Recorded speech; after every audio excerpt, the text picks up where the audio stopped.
સામાન્ય રીતે આપણા જેટલા પણ ઓનલાઈન પાર્સલ આવતા હોય છે તેને આપણે વગર જોયે જ ખોલી દેતા હોઈએ છીએ, પરંતુ હવે અમદાવાદમાં એક એવી અજીબ ઘટના બની છે કે એક વ્યક્તિએ પોતાનું પાર્સલ ખોલ્યું, તેની સાથે જ એક મોટો બ્લાસ્ટ થયો હતો।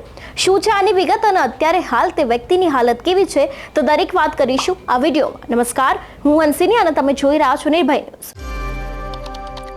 આપણે ઓનલાઈન વેબસાઇટમાંથી જેટલા પણ પાર્સલ મંગાવતા હોઈએ છીએ તેમાં કઈ વસ્તુ આવવાની છે તેના વિશે આપણે જાણતા નથી હોતા, પરંતુ આપણે ગમે ત્યારે ગમે તે સમયે આસપાસ જોયા વગર તેને ખોલી દેતા હોઈએ છીએ।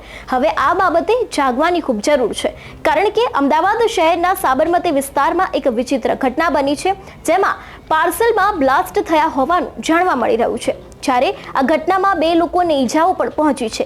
જો મળતી માહિતી મુજબ વાત કરવામાં આવે તો પાર્સલમાં બેટરી હતી અને તેમાં બ્લાસ્ટ થયો હોવાની અત્યારે હાલ પ્રાથમિક માહિતી છે તે સામે આવી રહી છે। હાલ ઘટનાને પગલે પોલીસ પણ ત્યાં પહોંચી ગઈ હતી અને બ્લાસ્ટના સંદર્ભે વધુ તપાસ હાથ ધરી છે।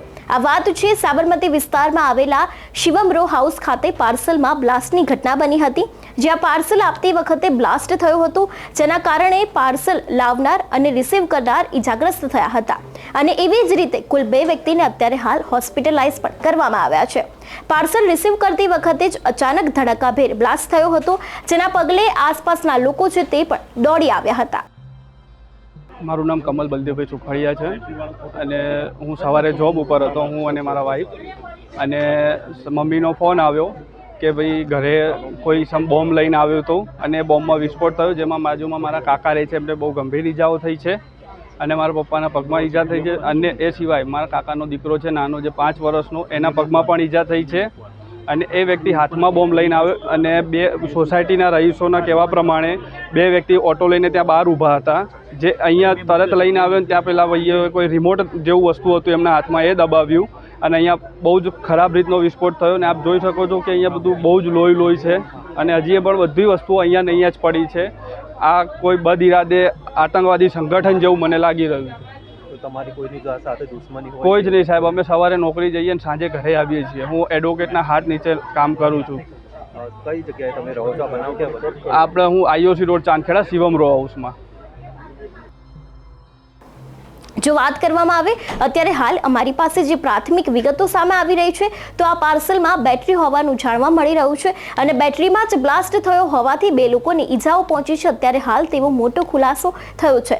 આ ઘટનાને પગલે પોલીસ તો ત્યાં પહોંચી જ હતી અને પોલીસ દ્વારા અત્યારે હાલ આ પાર્સલ કોને મોકલાયું હતું, તેની સાથે જ આ પાર્સલમાં કેમ અચાનક બ્લાસ્ટ થયો, ખોલતાની સાથે તેના દરેક વિષયની અત્યારે હાલ તપાસ કરવામાં આવી રહી છે અને તેને લઈને એક રિપોર્ટ છે તે પણ તૈયાર કરવામાં આવવાનો છે। જ્યારે આ પાર્સલમાં બ્લાસ્ટ થયો તે અંગેની તપાસ હજી ચાલી રહી છે અને પોલીસ સુધી પણ આ મામલો પહોંચી ગયો છે। બ્લાસ્ટ કયા કારણોથી થયો છે, તેની સાથે જ કેવી રીતે કરવામાં આવ્યું છે, કોઈ દ્વારા કરવામાં આવ્યું છે કે કેમ, તે અંગેની પણ અત્યારે હાલ તપાસ છે તેને કરવામાં આવી રહી છે। હવે આ બધાની વચ્ચે અજુગતું તો એવું બન્યું કે આજે પાર્સલમાં બ્લાસ્ટ થયો છે તે કોઈ અંગત અદાવતમાં કરવામાં આવ્યો હોય અથવા તો કોઈ અગમ્ય કારણોસર આ બ્લાસ્ટ જાણી જોઈને કરવામાં આવ્યો હોય તેવું પણ સામે આવી રહ્યું છે। જોકે આ અંગે પોલીસે અલગ-અલગ ટીમ પણ બનાવી છે અને તેની તપાસ પણ હાથ ધરી છે। જોકે પાર્સલ બ્લાસ્ટ મામલે ચોંકાવનારી બાબત તો એ છે પરિવારના અંગત અદાવતને કારણે આ પાર્સલ મોકલીને બ્લાસ્ટ કરવાની, નુકસાન પહોંચાડવાનો હાથે કરીને પ્રયાસ કરવામાં સામે આવ્યો છે।